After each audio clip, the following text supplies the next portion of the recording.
Vamos lá, pessoal. Vamos iniciando, então, a aula de cinemática dos membros inferiores. Nós já trabalhamos os membros inferiores, já vimos sobre a cinemática, a artrocinemática, a osteocinemática dos membros do pé e tornozelo. Vimos também a cinemática do pé e tornozelo. Já vimos a ósteo e a artrocinemática dos membros inferiores, assim bem como a sua anatomia. Está faltando como última parte desse conteúdo teórico a cinética dos membros inferiores. Bom, nós já falamos sobre a articulação do joelho, sobre as estruturas ósseas. Nós falamos articulações do joelho, só lembrando, para na hora da prescrição de exercício ficar mais fácil a compreensão. A articulação do joelho envolve duas articulações, uma articulação entre o fêmur e a tíbia, ou seja, a tíbio-femoral, e outra patelo-femoral, entre a patela e o fêmur. Bom, nós também já falamos bastante sobre a articulação do quadril, onde nós iniciaremos essa cinemática. A articulação do quadril composta pela cabeça do fêmur e pelo acetábulo. Essa articulação ela possui uma descobertura anterior. Essa descobertura anterior e a sua congruência ela é bem coaptada graças ao formato da articulação, mas mesmo assim possui uma descobertura anterior, que é a sua parte mais exposta. A coaptação dessa articulação ela é feita, como nós já vimos na primeira aula sobre membros inferiores, ela é feita pelo lábaro, feita pelos ligamentos, feita pela cápsula, feita pela gravidade. E outro fator importantíssimo de coaptação é o fator coxofemoral. Esse fator coxofemoral da musculatura que faz essa coaptação, então o fator mais importante de coaptação coxofemoral é a musculatura.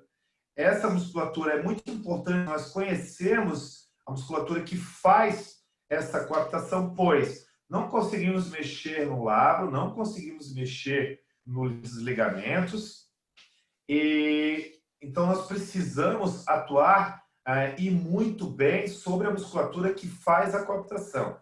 Em torno de 80% da coaptação do quadril é feita pela musculatura. Então nós vamos estudar bastante os músculos que têm um vetor de força para a coaptação, ou seja, que aproxima a cabeça do fêmur ou direciona a cabeça do fêmur para dentro do acetábulo. Nessa exposição, nós já conseguimos observar os músculos do glúteo máximo, os músculos do glúteo médio e os músculos pélvicos trocanterianos. Os músculos que correspondem, aqui não aparece o glúteo mínimo, aqui aparece o glúteo mínimo. Então, nós temos o glúteo mínimo, os músculos pélvicos trocanterianos, o glúteo máximo e o glúteo médio. Esses são os componentes do complexo póstero-lateral. Esse nome é dado por um fisioterapeuta, foi batizado por um fisioterapeuta brasileiro chamado Thiago Fukuda, e hoje o mundo conhece essa musculatura como complexo póstero-lateral, formado pelo glúteo médio, glúteo mínimo, glúteo máximo e músculos pélvicos trocanterianos. Bom, essa coaptação é importante por quê? Então, Powers é um gênio da biomecânica, desenvolveu já alguns anos atrás a balança de Powers. O que é a balança de Powers? Se você for observar, a nossa pelve, e em relação ao peso do tronco, ela é como se fosse uma balança. Imaginem que cada perna, ou cada segmento aqui nós temos, se você olhar do seu lado esquerdo, a perna direita, do seu lado direito, a perna esquerda. É como se aqui fosse os pesos, ou o apoio, né, sobre o solo, e aqui nós temos a balança. O centro da balança seria a descarga de peso vinda através da coluna vertebral. Se você observar o eixo de movimento, eu vou tratar apenas do lado esquerdo do esqueleto, tá?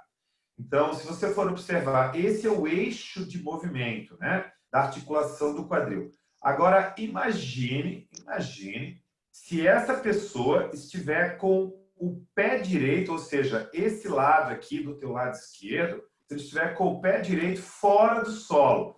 apoiado apenas no pé ou na perna esquerda no solo, ok?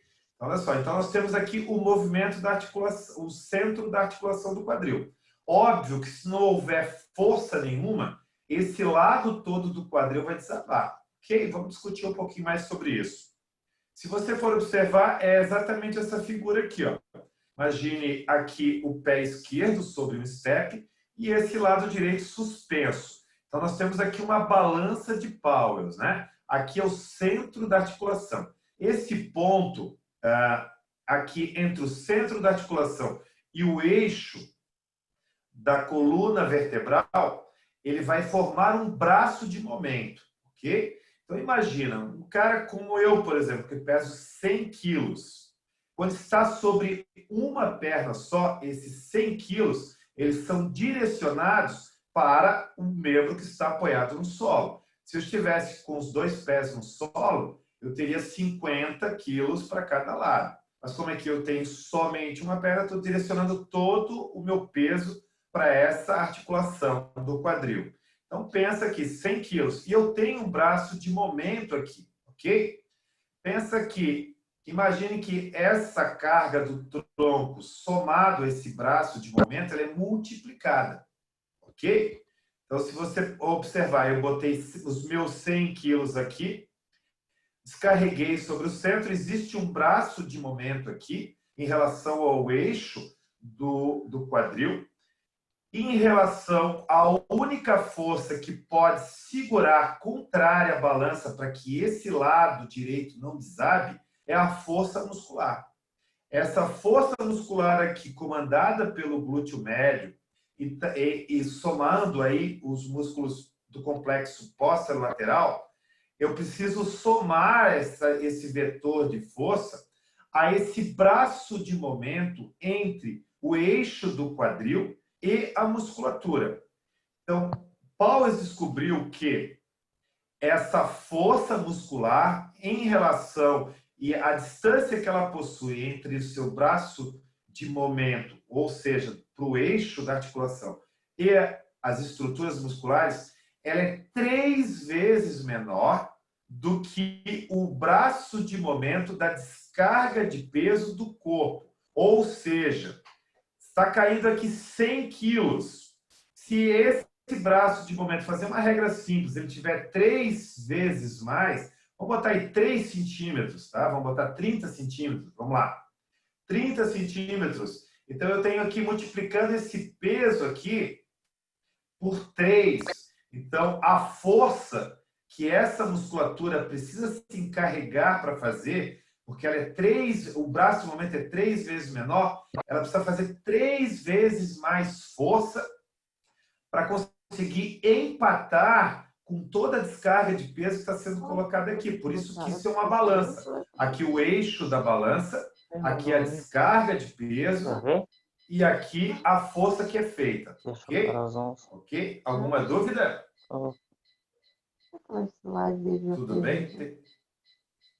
Isso. Muito rápido, muito. Isso. Tudo bem? Alguém está com alguma dúvida? Então, vamos desligar o microfone um pouquinho, tá? Isso. Então, vamos lá, repetindo, ó. Está passando em algum lugar encontrando, né? Isso. Deixa eu ver quem está com o microfone aberto aqui. Isso.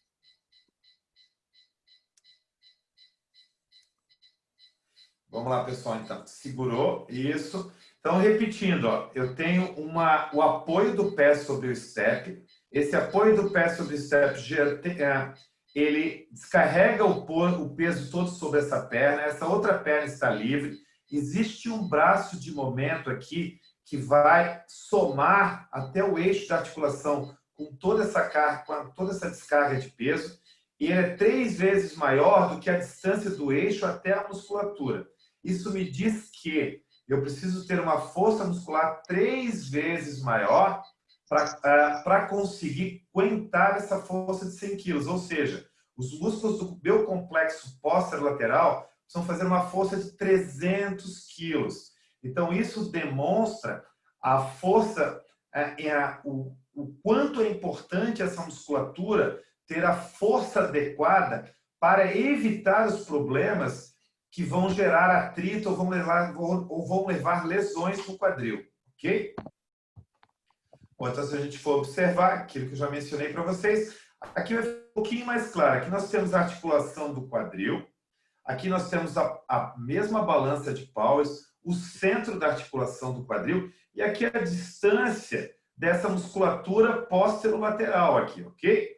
Bom, então, essa musculatura póstero-lateral vai ajudar na coaptação da articulação. Além de ela aumentar a força, ela tem um vetor horizontal que faz a maior coaptação da articulação.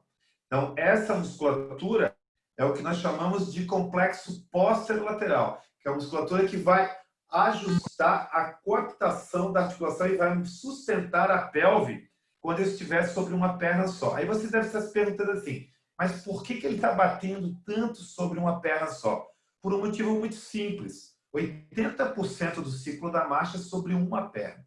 Então, qualquer deslocamento que você faça, você está sobre uma perna a maioria do tempo. Na corrida, então, é 100%. Então, tirando, claro, a fase aérea. Então, a gente precisa saber que essa musculatura ela precisa ter força suficiente para resistir à descarga de peso do indivíduo e suportar seus deslocamentos. Ou então, quando eu tenho a fraqueza dessa musculatura, de acordo com a balança de Powers, se eu tenho a força adequada, a pelve não desaba quando eu estou sobre um apoio só. Mas se essa musculatura está fraca, nós temos um desabamento da pelve, que é conhecido como sinal de Trendelenburg. Então, imagine, esse cidadão aqui está apoiado sobre uma perna só. Existir uma pequena queda da pelve é extremamente normal. Essa pequena queda da pelve ela é aceita em até 10 graus, de 5 a 10 graus. Por quê? Porque é onde o corpo absorve energia para retomar o passo. Bom, porém, quando passa dessa angulação, nós já temos aqui um sinal clássico de Trendelenburg. Sinal que a musculatura oposta aqui, de acordo com a balança, não está sustentando a balança ou segmento ou lado contralateral de forma adequada. Bom, aonde eu consigo identificar isso na academia?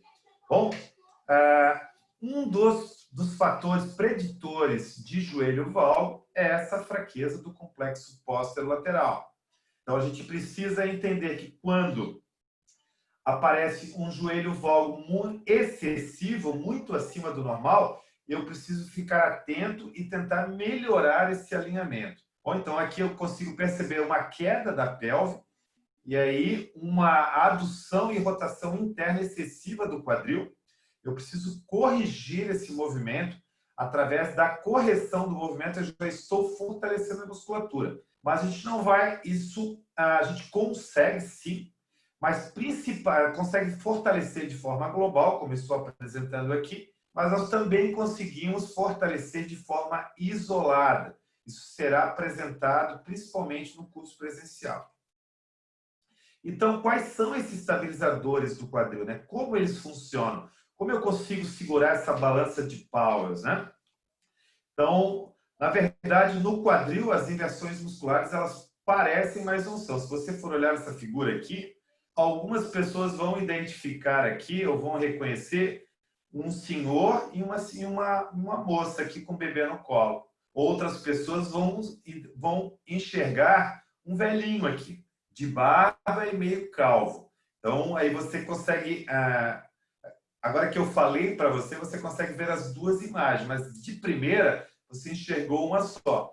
No quadril é exatamente isso. Às vezes, o que parece, não é. Como assim? Da mesma forma como o tornozelo e o pé, Powers também desenvolveu para o quadril linhas de força aqui, de acordo com o eixo de rotação do quadril, que vão determinar se essa musculatura é extensora do quadril ou se essa musculatura é flexora do quadril. Por exemplo, se vocês forem observar aqui, ó, eu estou passando uma linha reta aqui, tracejada, no eixo de rotação do quadril. Então, tudo para cá é a parte da frente do quadril. Aqui, desse lado, seria a parte de trás do quadril, ou seja, parte anterior, parte posterior.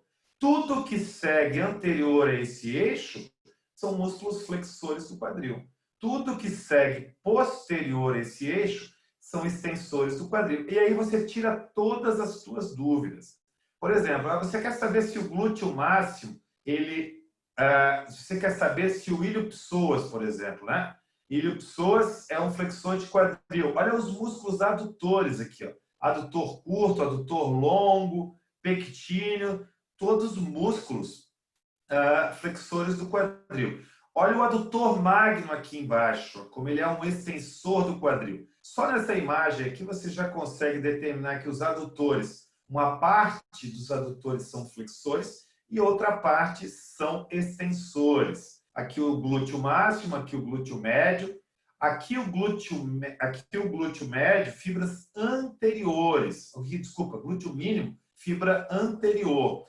Então, só que existe um detalhe muito interessante que nós vamos conversar mais para frente. Quando isso aqui é um quadril num formato ortostático, quando eu estou em pé, bem alinhado, ou seja, na posição neutra.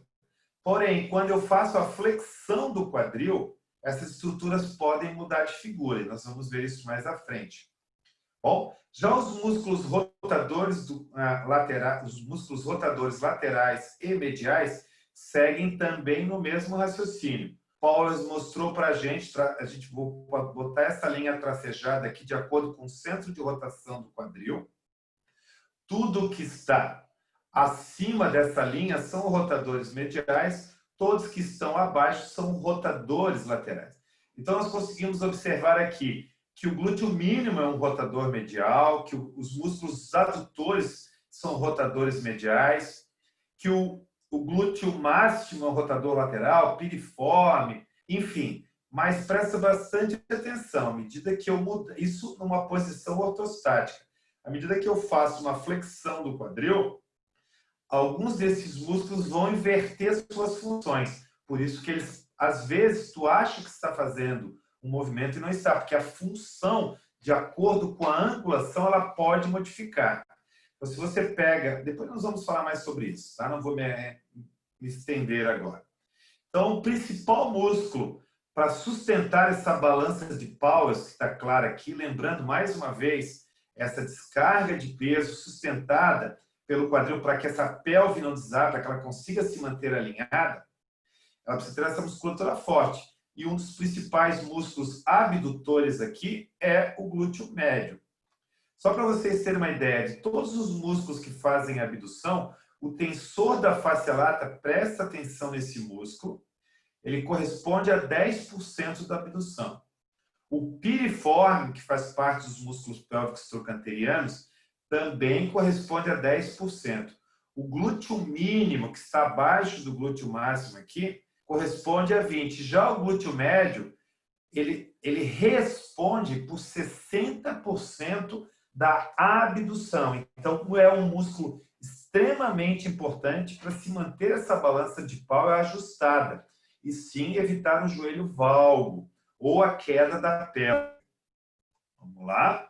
Então, falando sobre o glúteo médio, nós vamos observar o glúteo médio nessas imagens aqui. Aqui nós temos um glúteo médio em cadeia fechada e aqui nós temos um glúteo médio em cadeia aberta. Bom, o glúteo médio, como nós já vimos, ele é o responsável por sustentar a pelve quando estou apoiado sobre uma perna só. Não somente ele, junto com os músculos do complexo posterolateral, mas ele aqui como o carro-chefe, né, nesse grupo muscular. No caso dessa musculatura estiver fraca ou abaixo da demanda, eu tenho aqui uma queda excessiva da pelve.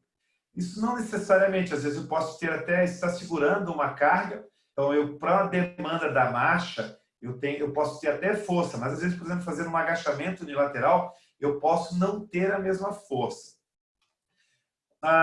Como funciona a prescrição de exercícios do glúteo médio? Agora presta bastante atenção.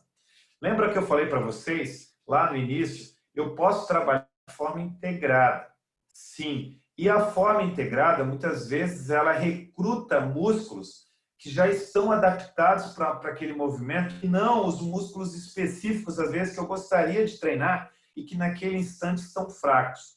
Então, nós gostaríamos que vocês entendessem que é importante trabalhar de início de uma forma mais analógica, ou seja, mais localizado, para que depois você possa integrar os movimentos assim que adquirir a força dessa musculatura. Então, eu garanto para esses exercícios que esse músculo está sendo utilizado. Por exemplo, se eu fizer uma fundo, eu não sei se o glúteo médio está sendo recrutado 100% como eu gostaria que ele fosse recrutado, pois outros músculos podem estar ocupando a função dele. Agora, se eu trabalhar de forma analógica ou de forma localizada, eu garanto que ele vai estar sendo utilizado. Então, essa é a importância de fazer um trabalho bem específico.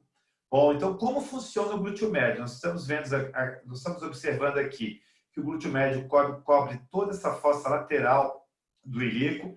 Ele tem origem lá na crista ilíaca e lá no trocânter maior. Esse glúteo médio, ele é muito importante você perceber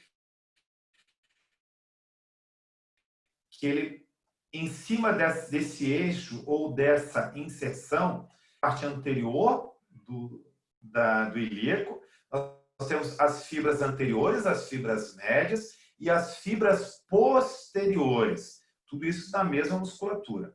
Porém, cada fibra dessa, ela tem uma função específica.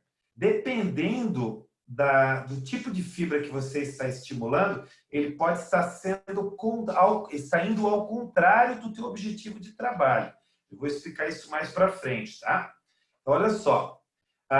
Observe um detalhe. As fibras anteriores do glúteo médio, elas trabalham muito bem com a flexão e muito bem com a rotação interna. Então, por exemplo, problemas de síndrome do impacto femoroacetabular, problemas de osteoartrose, que tem que tomar cuidado com o excesso de flexão, excesso de rotação interna, estimular essa musculatura não é tão interessante. Já a musculatura as fibras posteriores do glúteo médio, elas são responsáveis ajudam na extensão desse quadril e na rotação lateral.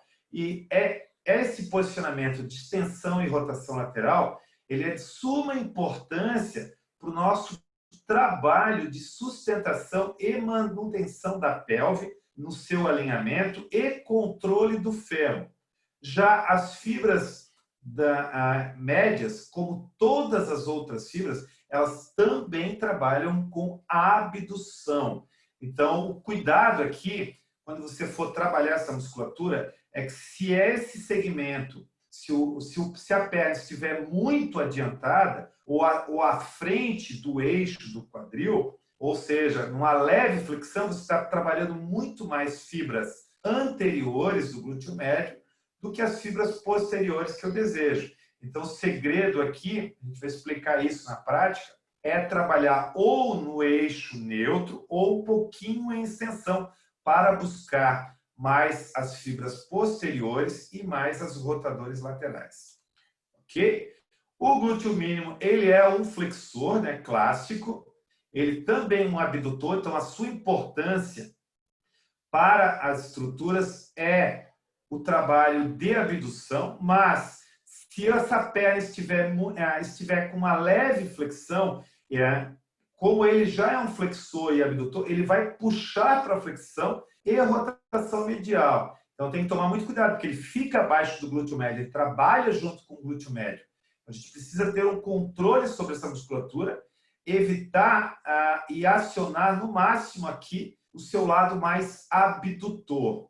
Bom, já o glúteo máximo, se você observar, olhando nessa figura aqui, você vai perceber que o glúteo máximo, em cima do eixo de rotação que nós abordamos até agora, ele possui duas linhas de fibras importantíssimas para serem analisadas.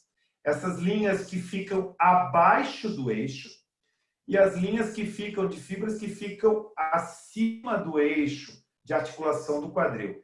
Isso me diz que Essas fibras acima do eixo aqui, elas têm um pequeno trabalho de abdução. Então, o glúteo máximo ele é mais adutor do que abdutor. Mas o glúteo máximo é um excelente rotador lateral e um fantástico extensor do quadril. Então, é um músculo muito importante para ser trabalhado para a manutenção e coaptação da articulação do quadril. A gente já viu aqui o seu efeito de extensão e rotação lateral. Bom, aqui nós conseguimos observar claramente as duas principais funções do glúteo. Essa primeira função é a função de extensão. A gente consegue observar aqui a sua inserção no trato iliotibial. A sua inserção no trato iliotibial. E aqui nós vemos o trabalho de rotação do glúteo máximo. Então, glúteo máximo, principais ações, extensão e rotação lateral. Bom, só vou repetir novamente essa figura, porque nós vamos entrar numa abordagem agora um pouquinho mais complexa. Então, observa, lembrando, tudo que está acima da linha são rotadores mediais, tudo que está abaixo da linha do eixo são rotadores laterais. Então, vamos lá. Vamos para os músculos rotadores, né? Vamos começar pelos os pélvicos trocanterianos. Aqui esse RM está errado, tá, pessoal? Desculpa aí a nota, tá? Aqui é RL, rotadores laterais, não é RN. Desculpa que eu depois vou corrigir esse erro aqui, tá? Então, os músculos pélvicos trocanterianos, na posição vertical, eles são rotadores laterais. E nós conseguimos observar aqui o piriforme, aqui os demais músculos pélvicos trocanterianos, e o seu vetor horizontal aqui. Esse vetor horizontal nos diz que ele é um excelente coaptador. Ele é um coaptador para o quadril, assim como o manguito rotador é um coaptador para a cabeça do húmero na glenoide. E ele é um coaptador muito parecido com o quadríceps para a patela, dentro da tróclea. Então, a patela se encaixa na tróclea graças à coaptação do quadríceps. Aqui, os pélvicos trocanterianos, acrescentando aí o piriforme, fazem esse mesmo processo de coaptação. Claro, ajudados pelo complexo posterolateral. Os músculos do complexo posterolateral, glúteo médio, glúteo máximo, glúteo mínimo. Bom, então, o que nós temos de pélvicos trocanterianos? Como eu já citei, o mais conhecido, o piriforme, e seguimos aí com os demais músculos. Bom, o piriforme, como ele é um músculo, ele acaba representando, como ele é mais conhecido, a gente vai falar bastante sobre ele. Ele apresenta muito desconforto também para algumas pessoas. O nervo ciático passa por essa musculatura, às vezes por baixo, às vezes por dentro, às vezes por cima. Então, ele é um músculo muito visado para o tratamento. Então, só lembrando, numa posição neutra, ou seja, com o quadril na posição neutra, nem extensão nem flexão, ele é um rotador lateral e um abdutor. Bom, aqui só mostrando o seu vetor de força. Porém, os músculos pélvicos trocanterianos, principalmente o piriforme, agora, muito cuidado nessa hora. Eu levei 6 meses para entender o que eu vou explicar para vocês em 5 minutos, tá? Eu sei que tem que ser rápido, nós não temos muito tempo, mas eu tentei colocar aqui a figura o mais clara possível, tá? Então, depois vocês vão ter tempo de assistir esse vídeo mais vezes. Então, observa. Aqui nós temos um quadril. Eu estou olhando aqui a região posterior do quadril. Então, eu estou olhando de costas. Então, as costas da pelve aqui, se você for olhar aqui o que o Donald Newman fez, ele pegou essa borrachinha vermelha e representando aqui o piriforme. Então, o que ele fez aqui? Ele fez essa inserção lá no sacro, a origem do sacro do piriforme, e fez aqui no ápice do trocânter a inserção. Bom, agora observe um detalhe. Nessa posição aqui, o fêmur está para baixo. Então, ele está na posição neutra, tá? Aí, observa só. Isso aqui é uma foto de um córtex transversal, é olhando de cima dessa articulação. Ok? Então, você vai perceber aqui, ó, que essa aqui é a região de trás da articulação, como está mostrando aqui. Ó.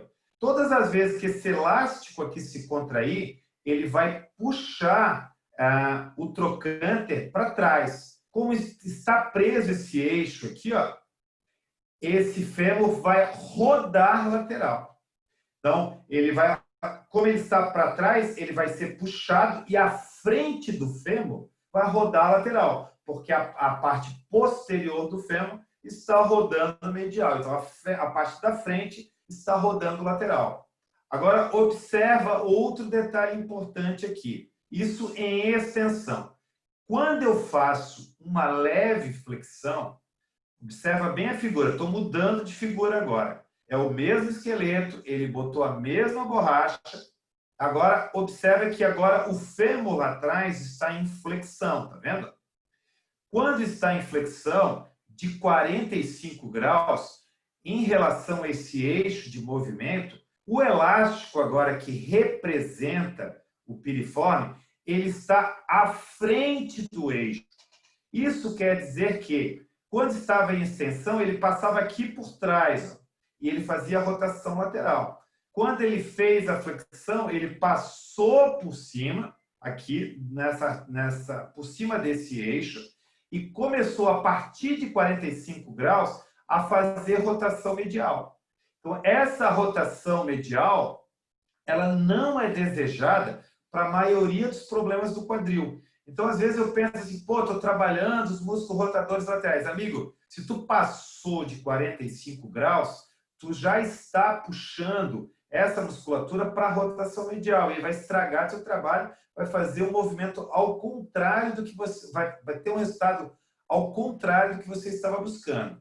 Então, eu resumi aqui embaixo ainda para vocês darem uma lida. Nessa figura A, com a extensão do quadril, esses músculos são rotadores laterais. Já na figura B, com a flexão do quadril entre 45 para cima, eu já tenho aqui os rotadores mediais.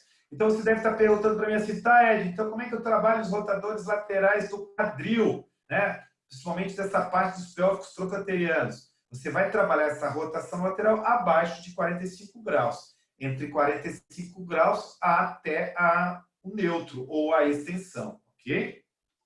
Bom, então eu vou botar aqui mais uma figura para vocês observarem. Aqui nós estamos olhando de lado a figura. Aqui estão os músculos rotadores laterais. Percebendo aqui, ó? Aqui está o eixo. Então, nessa posição em rotação, nós temos rotação lateral, normal. Se eu fizer o exercício de pé, não vai ter problema nenhum, ok? Mas se eu passar aqui de 45 graus, observa que essa musculatura que estava anterior, agora ela já é posterior. Estão percebendo aqui, ó? Aqui ela está bem em cima, bem anterior ao eixo. Quando eu faço a flexão, ela já fica para baixo do eixo. Então, ela acaba virando um rotador medial, ok? Isso é importante porque, principalmente para prescrição de exercício. Não se preocupe se você não compreendeu com clareza ainda, porque nós vamos bater muito nessa tecla. Mas o importante é que você já tenha essa pulga atrás da orelha, ok? Bom, e quais são os rotadores mediais do quadril, né? Quais são os rotadores mediais? Bom, eu faço a pergunta para vocês, dou 5 segundinhos para vocês responderem. Mas são os rotadores mediais primários, né? Quais são eles? Vamos lá. Os rotadores primários mediais não existem. O quadril não gosta de rotação medial. Quem faz a rotação medial são os músculos secundários, ok? Então, a função de rotação medial ela é secundária à função de quase todos os outros músculos. Por exemplo, ó, o glúteo médio, fibras anteriores, como nós já falamos para vocês, eles fazem rotação medial, mas a sua principal função é a abdução. O glúteo mínimo, a principal função é flexão, mas ele também faz rotação medial. O tensor da fascia lática, que a gente vai falar bastante sobre ele. Esse aqui é sacana. Ele também faz rotação medial e bem, tá? Ele faz rotação medial e bem, mas a sua principal função é a abdução. É abdução e flexão. Ele não faz, na verdade, o tensor da fascia lática não faz nada bem. Ele só incomoda. Depois a gente vai falar sobre ele, tá? E os músculos adutores, como nós mencionamos lá naquele quadro que o Newman botou ali, os vetores de força, né? O pectínio, o adutor curto e o adutor longo. Quando eles estão além do eixo, eles também fazem a rotação medial. Porém, a sua função primária, é claro, é a adução. Bom, esse é o danado aqui, o tensor da face lata. Esse aqui é o músculo que nós precisamos observar. Ele segue aqui a parte anterior, aqui, média anterior da crista ilíaca, e ele vai até aproximadamente lá a linha do trocânter. Então, note que ele é um músculo pequeno, que se insere no tensor da face, no trato iliotibial, que é essa estrutura de tecido conjuntivo grosso aqui, que vai até o tubérculo de Gerdy aqui no joelho, ok? Então, ele é um péssimo rotador medial, desculpa, ele é um bom rotador medial, vamos lá. Ele não faz uma boa abdução e não faz uma boa flexão, ok? Mas ele adora ser metido, ok? Por que ele adora ser metido? Como ele está bem no eixo da articulação, ele faz de tudo um pouco. Por que ele adora ser metido? Ele adora ser flexor, então quando os músculos flexores do quadril cansam, principalmente o iliopsoas, ele vira um flexor. Ele colabora com a flexão. E se ele fica muito mais ativo, ele substitui, ele é aquele cara que fica esperando o chefe sair de casa para daí ele assumir e dar uma de bonzão. É bem esse tipo, assim. Então, o tensor da face lata, quando os músculos flexores do quadril, principalmente o iliopsoas, está contraturado, está tenso, está fadigado, o tensor da face lata entra como flexor. Lembrando que ele vai fazer rotação medial, que não é legal. Quando falarmos sobre patologias, quase todas têm problema com rotação medial. Bom, aqui a gente observa também que o tensor da face lata, ele também é abdutor, mas bem mais ou menos. Então, na ausência de outros abdutores, ele entra, porém ele puxa pela rotação medial. E, claro, ele é esse rotador interno aqui, que faz esse movimento graças ao seu braço de alavanca. Bom, e os músculos adutores? Os músculos adutores, nós vimos nessa figura, eles têm uma função, claro, sua função principal é a adução, mas para a marcha, a sua função principal é outra, principalmente na corrida ou subida. Então, às vezes você fica pensando assim, pô, que quero trabalhar adutores. A única coisa que te vem na cabeça é só aquela maquinazinha da academia, o aparelho lá que faz a adução. Mas vamos dar uma olhada com mais detalhes aqui nessa musculatura. Bom, se a gente for observar, mais uma vez voltando lá na figura do Newman, nós temos aqui os músculos que são flexores de quadril, os músculos que são extensores de quadril. Usa e traça uma linha aqui no eixo, que não está bem no eixo, já está um pouquinho melhor. Ok? Se você observar aqui, ó, olha quantos adutores fazem flexão. E olha aqui o adutor magno, que é quase um isquio. Se você for olhar que tem o semimembranoso, bisfemoral, semitendinoso, e o adutor magno, alguns consideram ele até como o quarto isquio. Ok? Mas isso nos prova que os adutores são excelentes, principalmente o adutor magno, que é o maior de todos, o mais forte, principalmente extensores. Quando a perna vai para a flexão, ele atua como excelente extensor e como flexor através de todos esses músculos anteriores aqui, ó. Flexor adutor curto, adutor longo, pectíneo. Então, os adutores, eles acabam compensando. Lembram do tensor da face lata? O tensor da face lata acaba dando uma função. O adutor também. O adutor é aquele frustrado que gostaria de ser uma coisa e não é, e é outra. Então, ele acaba querendo sempre ser mais do que ele é. Então, os adutores, eles compensam muito a flexão. Por exemplo, na corrida, eles são excelentes flexores. Então, na ausência ou na fraqueza dos músculos flexores, eles predominam. Na fraqueza de músculos extensores, principalmente subidas, eles também predominam. Então, se a gente for pensar, eles estão sempre tensos, porque eles estão sempre bem ocupados, eles fazem muito mais atividades do que nós imaginamos. E essa tensão leva a dor. Lembrando que a função primária dos adutores é a adução. Então, a adução excessiva também vai ser um problema considerável para o quadril. A gente precisa entender que essa musculatura fica tensa, que essa musculatura trabalha além do normal e que ela acaba ocupando a função de outros músculos. Bom, então, só para mostrar para vocês que quando a perna vai à frente, os músculos adutores trabalham como excelentes extensores, e quando a perna está em hiperextensão, ela trabalha como excelente flexão. Este ângulo aqui, aproximadamente acima de 50, 60 graus, ele é um baita extensor. E aqui ele é um baita flexor quando ele está aproximadamente também 20 a 30 graus. Bom, e no joelho, como é que nós ficamos para o joelho, não é? A gente falou bastante do quadril. No joelho, a gente vai precisar diminuir a carga que sobrecarrega o joelho, ok? A gente vai estudar isso na prática. Então, nós vamos precisar falar sobre dois músculos importantes que nós não citamos até agora, que são os posteriores da coxa e os gastrocnêmicos. Bom, eles atuam muito bem, os posteriores da coxa, no quadril, como excelentes extensores, mas principalmente no joelho. Se você for observar, você vai notar aqui que os isquios tibiais, eles possuem também aqui, eles são inseridos na tíbia. Já os músculos gastrocnêmicos, eles são inseridos no fêmur. Então, se você observar até 30 graus, né, ou seja, de 0 a 30 graus, ou de 30 a 0 graus, eles são acionados como extensores do joelho. Então, eles estendem o quadril através da extensão do joelho. É um mecanismo extensor. Então, quando eu quero, por exemplo, eu tenho alguém com dor no joelho, essa pessoa precisa fortalecer o quadríceps, que é um músculo indispensável para a dor no joelho. Só que essa musculatura está tão fraca que eu não consigo dar conta disso sozinho. Então, fortalecer os isquios tibiais e os gastrocnêmios nessa angulação vai ajudar e muito a estender a articulação do joelho, pois a extensão é uma amplitude entre 30 e 0 graus, é uma amplitude fundamental para a marcha.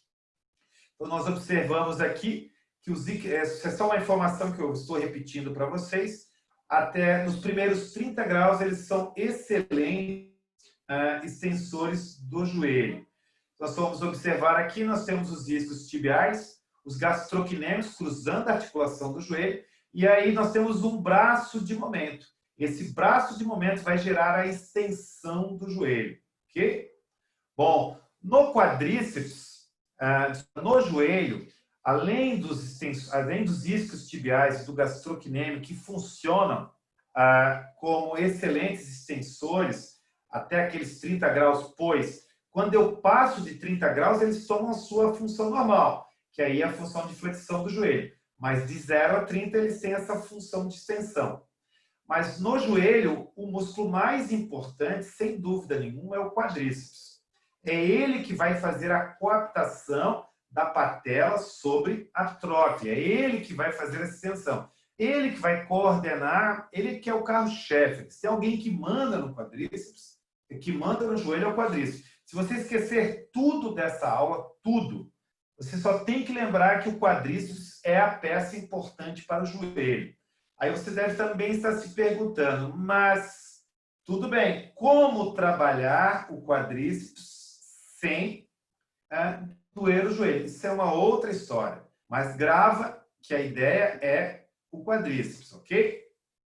No passado, se acreditava que o grande responsável pelo controle desse acoplamento da patela no lugar ideal aqui, para evitar com que ela saísse do seu posicionamento, era o vasto medial oblíquo. Bom, então, o vasto medial oblíquo é mais ou menos aqui nessa região, são 3 fiapos de cabelo aqui, que tem um ângulo de penação de aproximadamente aqui uns 50 graus, e se acreditava no passado que a fraqueza dessa musculatura deixava a patela ir lateralmente. Essa patela se deslocando lateralmente ia entrar em contato com a tróclea e essa tróclea ia começar a tritar, ia gerar desgaste na cartilagem e futuramente artrose. Bom, só que, e aí o que se fazia, né? Se colocava muita bolinha entre os joelhos, né? Para fortalecer o vasto medial do quadríceps. Se colocava elástico para fortalecer o vasto medial do quadríceps. Só que existe um detalhe muito importante. Não existe nenhuma evidência e não tem como você fortalecer uma musculatura, apenas fibras de uma musculatura, onde todas as fibras são inervadas pelo mesmo nervo. Então, não tem como você... Não há um fortalecimento seletivo do quadríceps. Não existe isso. Você fortalece o quadríceps como um todo. Não é o vasto medial que vai ajustar essa patela aqui, e sim toda a musculatura do quadríceps. Eu tenho todos os artigos, a gente apresenta tudo isso quando estivermos, explico com mais detalhe quando estivermos juntos, ok? Então, não adianta ficar fazendo força para apertar a bolinha, para trabalhar vasto medial oblíquo, que não vai adiantar. Você tem sim que aumentar toda a força do quadríceps para conseguir sustentar a patela dentro da tróclea. Aí você deve estar se perguntando assim, putz, e agora? Então, gente, olha só, na prática, temos muita coisa para conversar. Como treinar essa musculatura, quais os ângulos de proteção, como fazer, qual será o melhor trabalho, como trabalhar com sintomáticos para que a gente consiga recuperar essa estrutura muscular, ok? Bom, hoje eu estou bem dentro do nosso horário. Deixa eu só travar aqui. Isso. Vamos lá.